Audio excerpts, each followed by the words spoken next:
الحمدللہ رب العالمین والصلاة والسلام علی سید الانبیاء والمرسلین اما بعد فاعوذ باللہ من الشیطان الرجیم بسم اللہ الرحمن الرحیم۔ الحمدللہ عز و جل ہم سیکھ رہے ہیں علم النحو۔ علم النحو میں ہمارا جو ٹاپک چل رہا ہے وہ ہے غیر منصرف کا بیان۔ غیر منصرف کے بیان میں ہم نے ایک چیز پڑھی کہ 9 اسباب ایسے ہیں جو کسی اسم کو غیر منصرف بنانے میں اہم کردار ادا کرتے ہیں۔ ان اسباب کا ہی پایا جانا جو ہے یہ غیر منصرف ہونے پر دلالت کرتا ہے۔ وہ 9 اسباب میں سے 6 اسباب ہم الحمدللہ عز و جل پڑھ چکے۔ آج ہے جو 7واں سبب ہے وہ ہے جی وزن فعل۔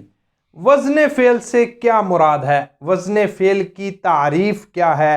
آخر یہاں پر وزن فعل کو کیوں شمار کیا گیا؟ وزن فعل کے ساتھ کون سا وزن مراد ہے؟ کتنے اوزان ہیں؟ یہ سب انشاءاللہ العزیز سیکھنے کی سمجھنے کی کوشش کریں گے۔ سب سے پہلے وزن فعل کی تعریف۔ وہ اسم، یہ پایا اسم میں جائے گا۔ یہاں پر وہ وزن فعل مراد ہے جو اسم کی صفت بن کر آئے گا، یعنی کہ اسم کے اندر بطور صفت وہ وزن پایا جائے گا کہ اسم کے اندر ایک چیز کا اضافہ ہو جائے گا اور وہ اس کی صفت ہوگی اور وہ صفت بن کر وزن فعل آئے گا۔ یعنی کہ وہ اسم جو کسی ایسے وزن پر ہو جو وزن فعل کے ساتھ خاص ہو، اس کے اندر فعل کی کوئی علامت نہیں پائی جائے گی، وہ ہوگا اسم ہی لیکن وہ خاص ہوگا اس فعل کے وزن کے ساتھ۔ جیسے مثال کے طور پر یہاں پہ تعریف دیکھتے ہیں کہ وہ اسم جو فعل کے وزن پر ہو، جیسے مثال کے طور پہ شمرا، یہ ہے جی ایک لفظ شمرا۔ اب شمرا جو ہے یہ ظاہراً اگر دیکھا جائے تو یہ باب تفعیل کے فعل ماضی معروف کے وزن پر آ رہا ہے۔ شمرا بر وزن صرفا، یہ باب تفعیل کے فعل ماضی کے وزن پر آ رہا ہے، لیکن یہ شمرا فعل نہیں ہے، یہ شمرا اسم ہے، یہ تشمیر سے مشتق ہے۔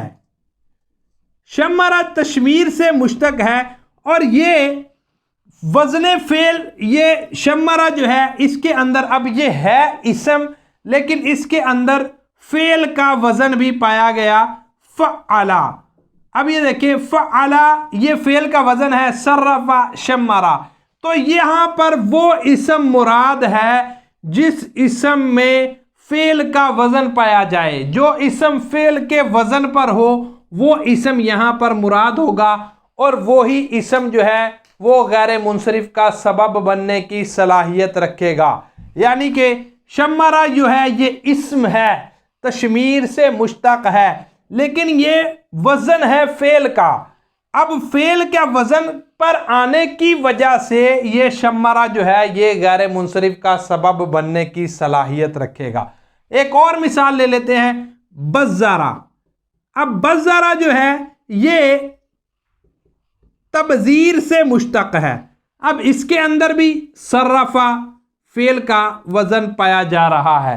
اب یہ دیکھیں کہ یہ بزارا جو ہے یہ ایک کنویں کا نام رکھ دیا گیا، تو پہلے یہ بزارا اصل میں اگر دیکھا جائے عام طور پر تو ہمیں پتہ چلے گا صرفا کے وزن پہ ہے، جو ہے یہ فعل ہی ہوگا صرفا کے وزن پہ، لیکن یہاں پر یہ بزارا جو ہے یہ اسم ہے، اس کے اندر فعل کا وزن پایا جا رہا ہے۔ یہ فعل کا وزن پایا جانا گویا کہ اس اسم کی صفت ہے، یہ بطور صفت اس اسم میں پایا جا رہا ہے، بطور صفت اس اسم میں پایا جا رہا ہے، جس کی وجہ سے یہ ایک خاص صفت ہے، جس کی وجہ سے یہ بزارا جو ہے یہ غیر منصرف شمار کیا گیا۔ اسی طرح شمرا ہے یہ بھی غیر منصرف شمار کیا گیا۔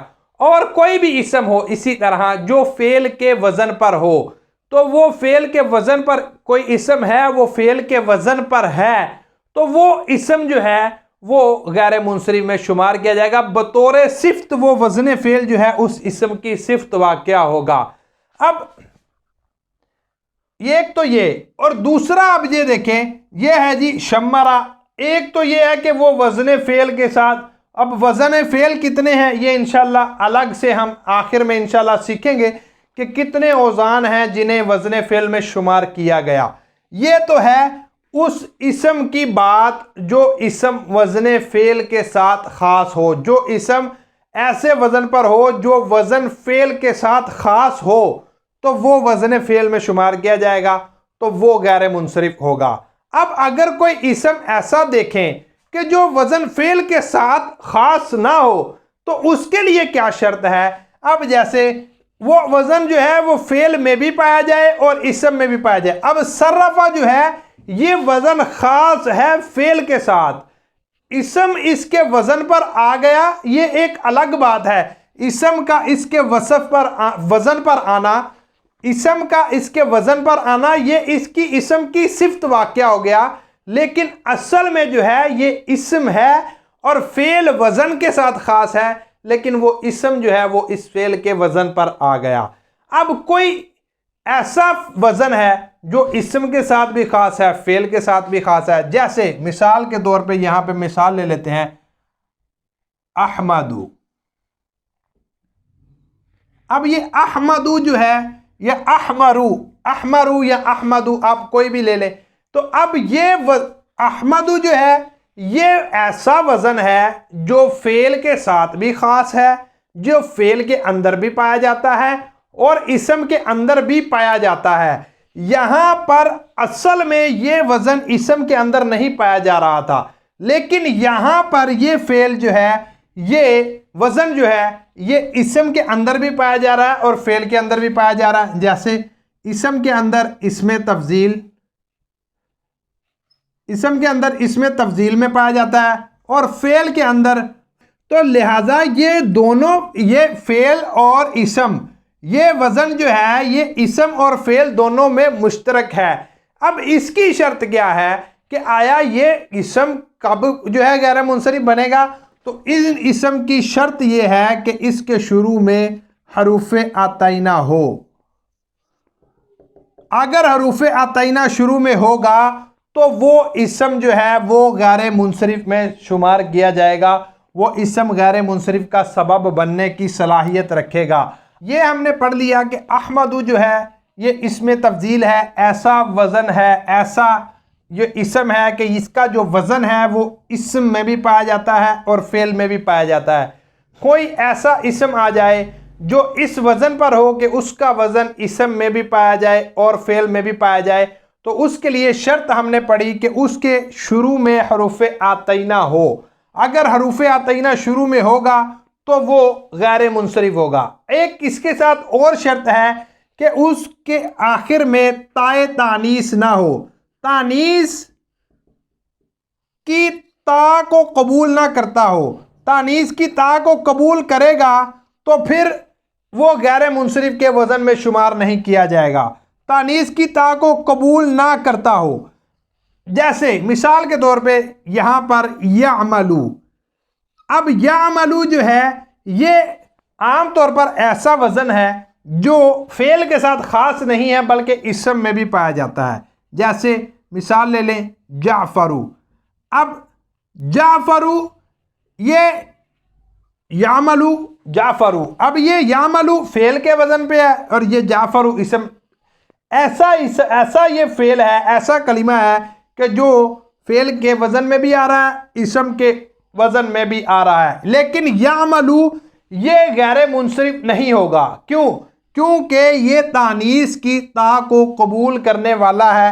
جب اگر اس کو دیکھیں یعملو، اب یعملو کو اگر کسی مؤنث کے ساتھ استعمال کیا جائے، جیسے کہ ناقتن اونٹنی کے لیے استعمال کیا جاتا ہے، تو یہ یعملتن اس کے اندر تا آ جاتی ہے، یعملتن ناقتن۔ اب یہ دیکھیں کہ یہ اس کے اندر تا تانیث کی آ جاتی ہے، یہ تا تانیث کی جو آ جانا ہے، یعملو کا تائے تانیث کو قبول کرنا، یہ اس بات پر دلالت کرتا ہے کہ یعملو کو جو ہے وہ غیر منصرف نہیں پڑھا جائے گا، یعملو کو منصرف ہی پڑھا جائے گا، کیونکہ شرطیں دو ہیں کہ وہ اسم جو فعل کے وزن پر بھی ہو اور اسم کے وزن پر بھی ہو، اس کے لیے شرط یہ ہے کہ اس کے شروع میں حروف عطینہ ہو۔ اگر شروع میں حروف عطینہ ہے تو وہ اسم غیر منصرف ہے، اگر شروع میں حروف عطینہ نہیں ہے تو وہ اسم غیر منصرف نہیں ہے۔ دوسری شرط کیا ہے کہ تانیث کی تا کو قبول کرنے والا نہ ہو، اگر وہ تانیث کی تا کو قبول کرنے والا ہوگا تو پھر بھی وہ غیر منصرف نہیں ہوگا، بلکہ منصرف کے اندر ہی شمار کیا جائے گا اور اس کو منصرف ہی پڑھا جائے گا۔ اب کچھ اوزان ہیں ایسے جو انشاءاللہ العزیز آپ کے سامنے پیش کرتے ہیں۔ وہ کتنے اوزان ہیں کہ جن کو وزن کے ساتھ، وزن فعل کے ساتھ خاص کیا گیا، جن اوزان پر جو ہے وہ کوئی بھی اسم آئے گا تو وہ غیر منصرف ہوگا۔ وہ کون سے اوزان ہیں؟ 6 اوزان ہیں ذکر کیے۔ 6 اوزان کون سے ہیں یہ انشاءاللہ العزیز 1 بائی 1 سیکھتے ہیں اور سمجھتے ہیں کہ وہ 6 اوزان جو ہیں وہ کون سے ہیں کہ جنہیں غیر منصرف کے وزن میں شمار کیا گیا۔ نمبر 1،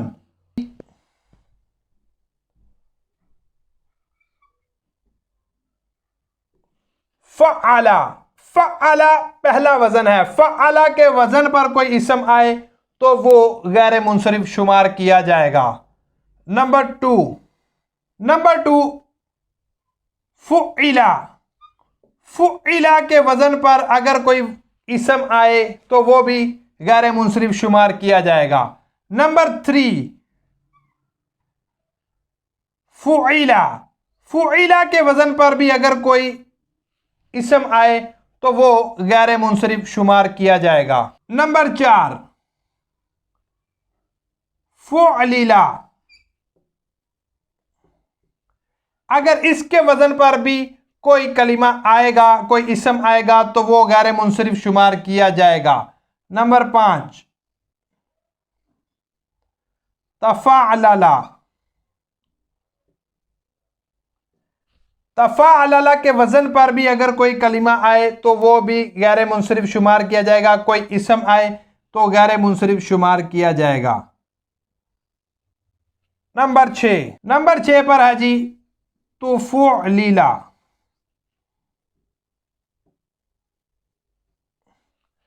یہ اوزان ہے جی جن کے اوپر اگر کوئی، جن کو وزن فعل کے ساتھ خاص کیا گیا، یہ وہ اوزان ہیں جو وزن فعل کے ساتھ خاص ہیں۔ جی دوریبا، ماضی مجہول۔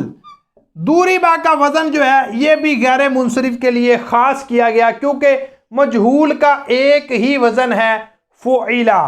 وہ یہاں پر یہ دیکھیں ذکر کیا گیا، یہ ماضی مجہول کا وزن جو ہے یہ بھی غیر منصرف کے اوزان کے ساتھ خاص کیا گیا۔ ماضی معروف کا وزن جو ہے جیسے دارابا، اب دارابا کو خاص نہیں کیا گیا۔ دارابا کو خاص کیوں نہیں کیا گیا؟ کیونکہ اس کے وزن پر بے شمار اسم آتے ہیں، جیسے فارسا، حاجارہ، بے شمار وزن آتے ہیں، تو اس وجہ سے جو ہے اس کو غیر منصرف کے اوزان میں شمار نہیں کیا گیا۔ ماضی مجہول کا وزن ایک ہی ہے جس کی وجہ سے اسے غیر منصرف کے اسباب میں شمار کیا گیا۔ یہ ہے جی وزن فعل غیر منصرف کا سبب۔ اللہ عز و جل سے دعا ہے کہ ہمیں علم نحو سیکھنے سکھانے کی توفیق عطا فرمائے۔ آمین بجاہ النبی الامین۔ صلو علی الحبیب صلی اللہ علی محمد۔